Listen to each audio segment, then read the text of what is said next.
Ramai di media sosial video dengan narasi surat cinta Nusantara B. Williams Dennis warga IKN.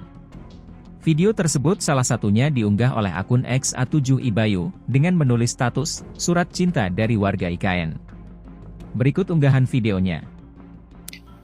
Surat cinta Nusantara, Sepaku, 28 November 2023. Salam Nusantara.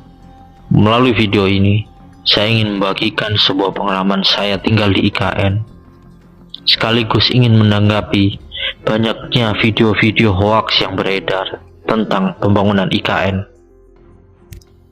Dari sudut pandang saya, IKN ini adalah solusi yang tepat untuk mengatasi beban Jakarta yang terlalu berat, kemacetan di mana-mana, bahkan ancaman tenggelamnya Pulau Jakarta. Tentu, biaya memperbaiki Jakarta akan sangat mahal daripada membangun ibu kota baru dari nol, karena biaya pembebasan lahan di Jakarta saja sudah selangit. Tentunya IKN akan menjadi pusat pemerintahan, sehingga Jakarta bisa fokus menjadi pusat ekonomi. Saat ini pula, saya sebagai warga Kalimantan merasakan bahwa pembangunan di Kalimantan belum sebanding dengan banyaknya sumber daya alam yang dikeruk untuk memenuhi kebutuhan nasional negara kita. Kalimantan Timur sendiri saja memiliki 46% cadangan batubara nasional. Ada minyak bumi, gas alam, emas, perkebunan kelapa sawit dan karet, serta sumber daya alam lainnya.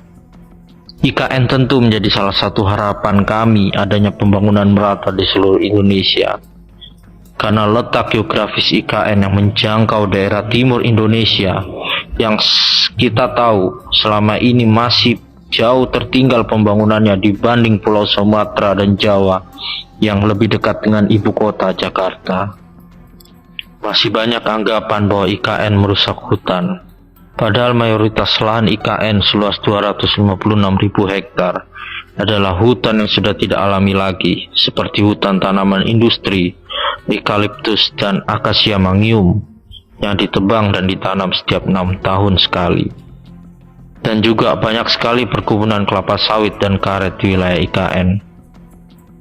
Dan banyak juga tambang batubara, baik yang legal maupun ilegal. Dengan adanya IKN, semangat penanaman hutan tropis telah diwujudkan dengan mempersiapkan bibit dari persemaian Mentawir yang memproduksi 15-20 juta bibit per tahunnya. Di lokasi proyek IKN sendiri, saya melihat banyaknya penanaman pohon. Ini untuk mewujudkan visi misi dari pemerintah pusat dan otorita IKN bahwa 65% dari luas lahan IKN haruslah hutan tropis alami. Kemudian 10%-nya adalah lahan untuk pangan dan 25% adalah untuk bangunan. Pembangunan IKN baru bergerak secara masif awal 2023 ini sudah terlihat kemajuan pesat di lapangan. Ada 21 hunian tower untuk pekerja IKN yang telah selesai dibangun. 47 hunian tower ASN Hankam yang mulai dibangun. Kemudian ada 16 gedung kementerian koordinator. Ada 36 rumah menteri. Kemudian kawasan istana kepresidenan yang meliputi beberapa gedung di dalamnya. Bahkan bendungan Sepaku Semoy dan Intek Sepaku sudah disiapkan untuk memenuhi kebutuhan air baku di IKN. IKN akan menjadi kota yang penuh dengan perdamaian dan toleransi antar umat beragama dan berbagai macam suku bangsa. Hal ini bisa digambarkan dari desain pembangunan rumah ibadah 6 agama yang terletak berdampingan dalam satu kompleks di IKN. Pemerintah pusat dan otorita IKN juga banyak merangkul masyarakat lokal dan tokoh adat agar mereka bisa ikut andil dan jangan hanya menjadi penonton saja dalam pembangunan IKN. Banyak pelatihan dan fasilitas yang telah diberikan untuk kemajuan mereka. Pemerintah telah berupaya maksimal bahwa pembangunan IKN hanya memakai 20% dari APBN. Sisanya akan menggunakan skema KPBU, investasi swasta, BUMN serta BUMD. Tentu jumlah ini masih kalah jauh dibandingkan jumlah biaya untuk proyek strategis nasional di pulau lainnya. Di bulan September dan November, kita telah menyaksikan prosesi groundbreaking pembangunan di IKN oleh investor swasta. Pembangunan meliputi mall, apartemen, hotel, dan beberapa fasilitas lainnya seperti rumah sakit, sekolah. Itu adalah upaya agar pembangunan IKN tidak memberatkan APBN. Semua antusias dan menyambut baik pembangunan ibu kota Nusantara. Saat ini juga telah dilakukan pembangunan pembangkit listrik tenaga surya, dan di IKN nantinya akan banyak menggunakan kendaraan listrik dengan berbasis energi dari tenaga matahari. Tentunya IKN akan menjadi kota yang sangat ramah lingkungan dan bisa menjadi percontohan bagi kota-kota di Indonesia dan di dunia.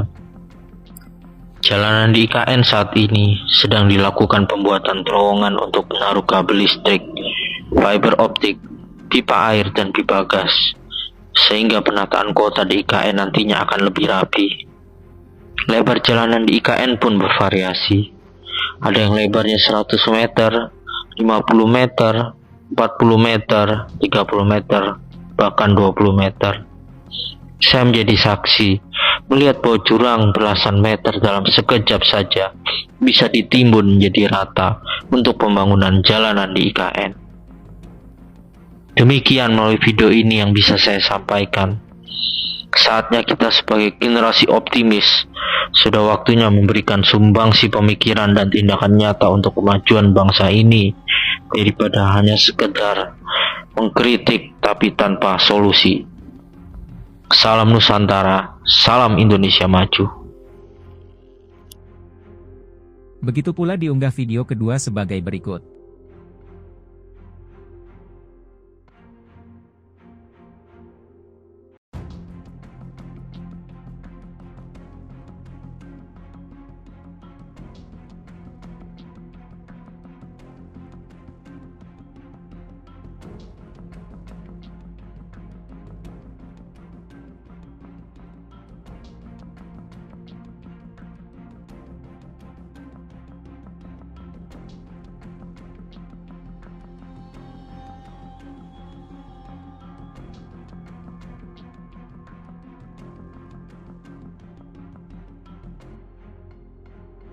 Halo, selamat berjumpa dengan saya Anika, pembaca berita podcastnews.id.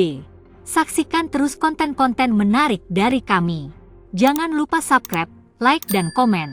Terima kasih.